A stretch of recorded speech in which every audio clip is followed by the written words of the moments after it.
क्या आपको पता है कि बाबा साहब की जयंती सबसे पहले किसने मनाई थी? क्या उस समय बाबा साहब जीवित थे? आज हम इसी सवाल की तह में जाएंगे। अगर आप इस वीडियो को पूरा नहीं देख सकते, तो इसे यहीं रोक दीजिए, क्योंकि अधूरी जानकारी कभी-कभी बहुत नुकसानदेह होती है। जय भीम साथियों, आप देख रहे हैं स्वतंत्र बहुजन यूट्यूब चैनल। अगर अभी तक आपने चैनल को सब्सक्राइब नहीं किया है तो कर लीजिए, और अगर पहले ही कर लिया है तो कमेंट में बताइए कि आप ये वीडियो कहां से देख रहे हैं।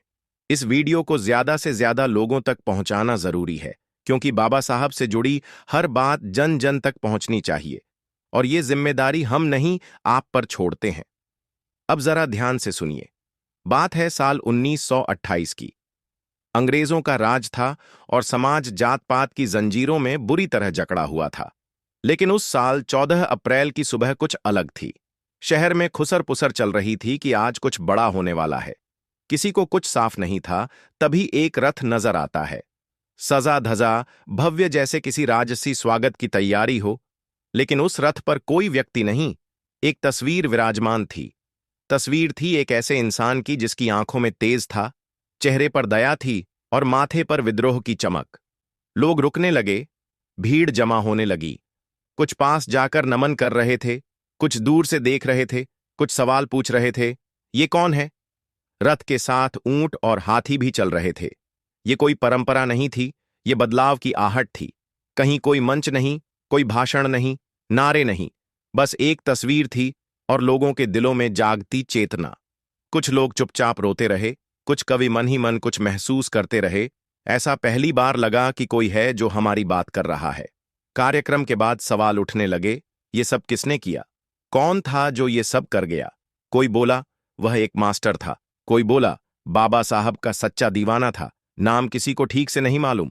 सालों बाद जब इतिहास की परतें खुलीं, चश्मदीदों की बातों और कुछ पुरानी डायरी के पन्नों में एक ही नाम बार बार उभरा, जनार्दन सदाशिव रणपसे। हाँ, आपने सही सुना, जनार्दन सदाशिव रणपसे।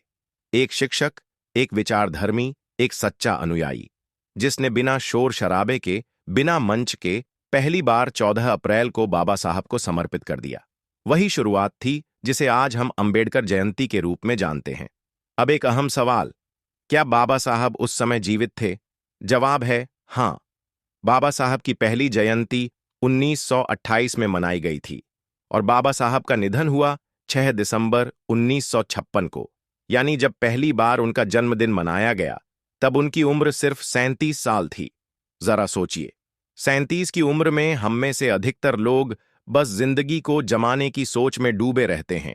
लेकिन बाबा साहब ने उस उम्र तक इतना कर दिखाया कि एक शिक्षक को लगा, इस इंसान को रथ पर बिठाकर समाज के सामने लाना चाहिए। जिसने ये सब किया, वो कोई बड़ा नेता नहीं था, न कोई धनवान व्यक्ति, बस एक विचारवान इंसान था जिसने सोच की दिशा बदल दी। अगर आप मानते हैं कि एक इंसान, एक विचार और एक तस्वीर समाज की सोच को झकझोर सकते हैं, तो आप अकेले नहीं हैं। हम भी वही सोचते हैं। ये चैनल सिर्फ वीडियो नहीं बनाता, ये आपको आपकी पहचान, आत्मसम्मान और आपके इतिहास से जोड़ता है। तो आइए, इस सफर में हमारे साथ चलिए। हर वो कहानी जानिए जिसे इतिहास की किताबों ने दबा दिया, पर वक्त ने सहेज कर रखा है। सब्सक्राइब जरूर कीजिए, क्योंकि अब वक्त आ गया है कि हम अपने इतिहास को फिर से सुनें, समझें और महसूस करें। मिलते हैं अगली बार एक नई जानकारी के साथ। तब तक इस जिम्मेदारी को निभाइए और इस जानकारी को कोने कोने तक पहुंचाइए। जय भीम मित्रों।